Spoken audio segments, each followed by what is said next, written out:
你曾经好奇过，同样生完小孩，为什么台湾人要坐月子，花大钱被关在月子中心，但外国人却可以自由洗头、吃冰，甚至还能够到处爬爬灶吗？这到底是因为西方人的身体比较勇，还是我们又陷入资本主义的阴谋呢？今天就让我们一起来聊聊坐月子吧。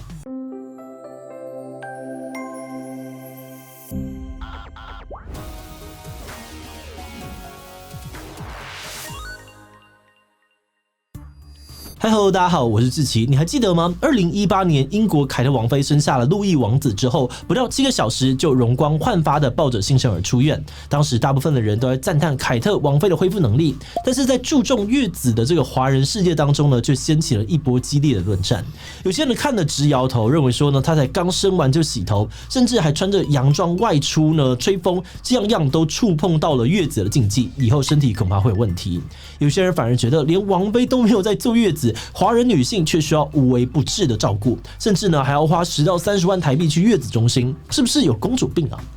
所以产妇到底有没有必要坐月子？没有做好真的会影响健康吗？国外都没有在坐月子，这又是真的吗？今天就让我们一起来讨论看看吧。不过在开始讨论之前，按照惯例，先让我们进一段工商服务时间。作为创作者，经营频道总会遇到各种挑战，尤其这几年来，同样的题材竞争者越来越多，一旦内容无法杀出重围，订阅数就难以成长。而我们举办创作者年会 VidCon， 正是为了要协助创作者突破困境。今年是 VidCon 第2年了，讲师的阵容也非常的豪华，包含了阿迪啊、超认真少年、9man、艾丽莎莎、福尔斯汀、Chip 还有 D-Car 都会在年会上面分享他们的独门成长策略。毕竟你的问题，他们也都经历过。此外呢 ，YouTube 跟 Press Play 的官方代表也会从平台跟市场的趋势切入，帮你找到更有潜力的成长方向。年会将会在3月15日举办，现在早鸟票热烈贩卖当中，输入折扣码还能够再折100。现在就点击资讯栏连结报名，找到你加速订阅的方向吧。坐月子是华人的传统文化，认为女性呢在产下小孩之后气血虚弱，抵抗力差，因此家中的女性长辈会透过药补、食补以及生活起居的照护来帮助产妇减轻不适，恢复产前的状态。有些人相信如果月子做得好，就能够改善体质、改善妇科疾病。坐月子呢，一般以1个月为基准呢，讲究一点呢，则会做满40天。在这段时间呢，除了要喝生化汤啊、全酒、麻油鸡等等的进补汤品呢，有些习俗还会禁止产妇吃蔬菜、水果跟盐巴，甚至连饮用水呢都要改喝米酒水。而生活上面绝对不能够碰到生水，严格一点的，连洗头啊、洗澡、刷牙都被禁止。同时呢，也会要求产妇穿长袖的衣服、戴帽子、穿袜子，就连夏天呢，也必须要全身的包紧紧，不能够出门，避免着凉。很多的长辈呢都会耳提面命月子期间如果吹到风，可能会引发月内风，而落下病根，出现头痛啊、关节痛、手脚冰冷、容易感冒等等症状。而在中国呢，则叫做月子病。而在2003年，台湾有一篇论文发现，越认真坐月子的产妇，觉得自己产后的病痛越少。因此，虽然有很多的产妇觉得坐月子呢就像在坐牢，但还是有很多人会选择遵守。那事实上其实除了华人会坐月子以外，也有很多地方有类似的习俗。我们在查资料后发现呢，在韩国啊、印度、拉丁美洲的国家的产后习俗当中，居然都不约而同的规定，产后必须要在家隔离一段时间，而且要特别的注意保暖，确保产妇呢不被风给侵袭。传统上面也都习惯交由家中的长辈来协助产后的习俗，甚至呢在拉丁美洲国家还会扩及了整个社区一起帮忙送餐、照顾小孩。有研究就发现呢，这些家庭仪式跟社会支持可以帮助父母们更加适应他的新身份，降低忧郁的情况。而至于很多人呢都很熟悉的日本，虽然他们也有回娘家生产的传统，但研究发现这并不会降低产后忧郁的发生。而关于这个部分呢，有台湾研究也认为，产后忧郁跟你有没有认真坐月子并没有明显的相关。不过有研究发现如果产后有去月子中心，产后忧郁的倾向就会比较低。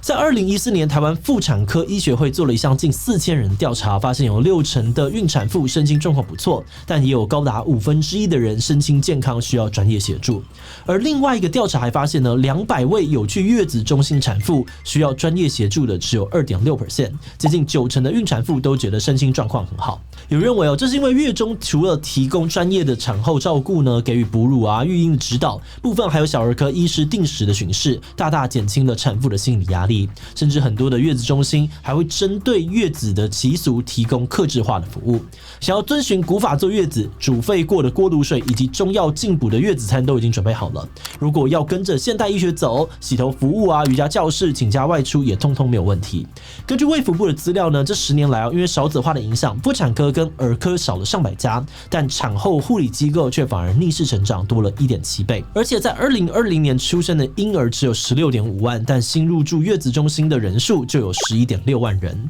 显示出台湾在产后入住月子中心的情况相当的普遍。但也有很多人不以为然，认为这种把月中当标配的情况，根本只是社群媒体推波助澜下面的产物。月子中心的客制化服务也反映在价格上面，通常一天要价5000到1万元不等，对很多人来说是一笔相当沉重的负担。有些人即使觉得没必要，但碍于另外一半的强力要求，或是看到社群上面很多人都住月中，最后也只好咬着牙根跟着住好住满。有人认为呢，这是因为坐月子在现代被视为是一种生小孩的奖励，而月子中心呢则变成了炫耀中心，好像没有去月中就矮了别人一截。甚至还有人呢会把月子中心当作是衡量老公值不值得依靠的标准。不过大部分的人呢，主要可能还是担心如果没有去住月子中心，可能没办法得到最妥善的照顾。那关于这个部分，有研究认为，这可能也是一种被创造出来的印象。在各种行销的传播之下呢，大家渐渐会觉得，就算是健康的产妇啊跟婴儿，也非常的需要仰赖专业的医疗照顾。而这个时候，能够提供专业照顾的月子中心，就会是很多人的首要选择。那这边有很多人就会质疑说，这个欧美国家一堆人都没有在坐月子，不是都好好的吗？根本就不需要去做什么月子中心吧。的确有许多在欧美国家生产的网友分享，其他国家并不像台湾一样这么流行住月中，而且大部分的人呢，产后不只能够马上洗澡，只要体力允许，要出门散步也不是问题。在饮食部分呢，只要营养有均衡啊，要喝冰水、吃冰淇淋也都无所谓。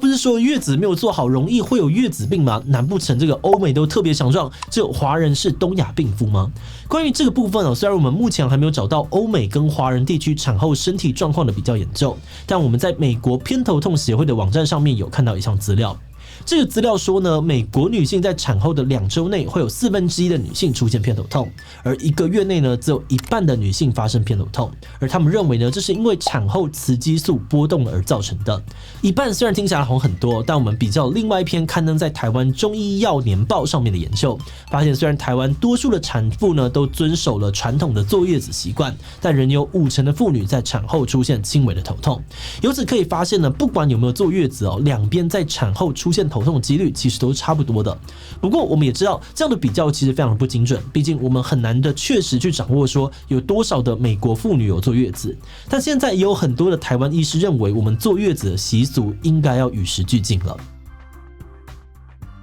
有很多的医生认为因为过去卫生条件不佳，对于抵抗力弱的产妇来说，感染的风险很高，所以才会有尽量要躺着不能够碰生水的禁忌。而现代呢，只要洗完澡注意保暖，就不必太过担心。而且长期躺在床上可能会增加血栓的风险。在一般的情况，自然产后6到8小时，剖腹产后2天呢，就应该下床散步。除了可以刺激肠胃的蠕动，也能够避免便秘跟消化不良。此外产后就立刻进补呢，反而可能会因为吃了太多燥热的东西，导致产后恶露排不干净，增加痔疮的风险。那如果饮食当中含有酒精也可能会影响到剖腹产的伤口愈合，特别是要哺喂母乳的这个产妇，摄取量如果超标，甚至会影响到小孩的发育。那照这样子来说，现代根本就没有必要坐月子了吗？倒也不是这个意思。其实大部分的欧美国家虽然没有坐月子的习俗，但还是相当注重产后的护理。在月上面呢，会将产后6周的时间称作是产褥期，希望产妇多多休息，不要做太繁重的工作。有网友就分享，美国爸爸呢会请假2到3周，包办所有的家务跟育儿，部分的人呢则会请保姆来协助照顾小孩，而妈妈只需要负责睡觉跟挤奶就好。在欧洲政府呢则投入了很多的资源在产后照顾上，像是这个英国啊，还有德国产后呢有助产士提供咨询，荷兰呢跟比利时则有类似我们月嫂的制度，有受过专业训练的人员到府协助照顾妈妈跟宝宝。而丹麦除了有公卫护士在产后来访呢，还会帮忙安排妈妈团跟爸爸团，让新手爸妈能够定时聚会，分享烦恼并获得支持。在进入观点以前呢，我们要先特别的感谢这一期所有的会员哦，因为有了大家的支持跟赞助，我们才能够持续制作各种有趣多元的议题。如果你愿意支持我们走更远，欢迎点击资讯栏的这个连结加入我们的会员，或者也可以用超级感谢小额支持我们。那话说回来哦，这集是我们的特约作者提出来的。身为台湾妈妈的她呢，也曾经对要不要坐月子、该怎么做感到困扰过。特别是产后，常看到一些我阿嬷生完隔天就下田，外国人呢都没有在坐月子的讨论哦，让她不禁反省自己产后身体有一堆的不舒服，再加上哺乳困难，那当时超需要被照顾的她，真的是公主病吗？所以我们决定做一支影片来研究产妇到底有没有需要坐月子。那研究过后呢，我们觉得过去人们可能是因为对生产这件事情有很多的未知，因此希望透过这些习俗来消除不安。但随着医疗的发展，人们对于疾病的成因有更多的认识，遵循传统坐月子似乎也变得越来越没有必要。而另外一方面，我们也发现，虽然台湾产后照护的选项看似很多，可以请长辈帮忙啊，找到府月嫂，或者是去月子中心，但不管是选择哪一个，都还是得自掏腰包，要花非常多的钱。所以大部分的讨论呢，都围绕在口袋的深度上面，也间接的让很多人一想到产后的费用就不敢生。但既然现在少子化已经是国安危机了，那我们认为有更多的问题，或许我们都可以一起更加的关注。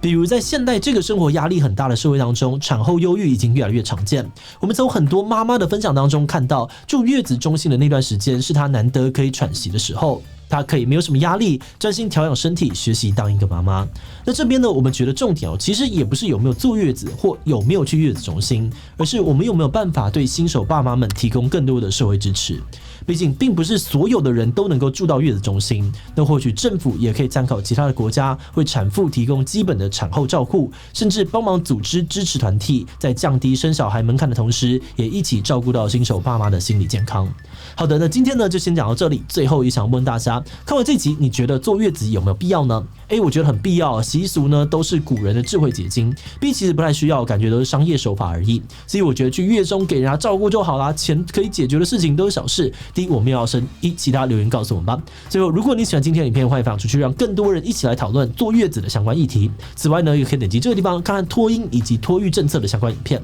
那么今天的这一期就要这么告一段落，我们就明晚再见喽。